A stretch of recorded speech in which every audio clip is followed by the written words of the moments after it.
Hi guys, back with me again in this channel. On today's video, I'm going to show you how to share screen in Google Meet.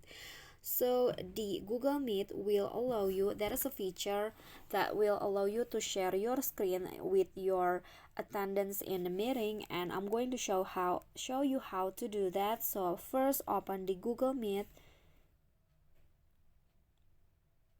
Okay, so for example, I'm starting a new meeting with friends or colleagues. Just click on the new meeting and then click on start an instant meeting, for example.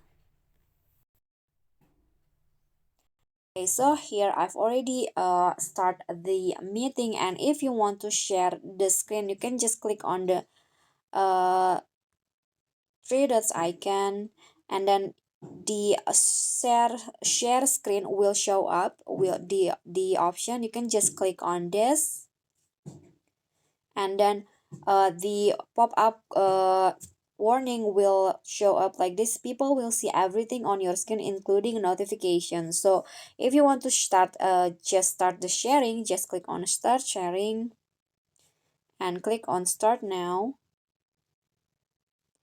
Okay, so just like that, now you're sharing your screen with everyone.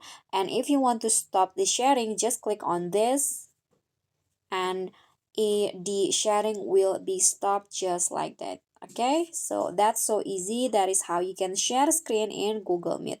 I hope this video is helpful to you. Don't forget to click like, leave a comment, and subscribe our channel. That's all from me. Bye bye.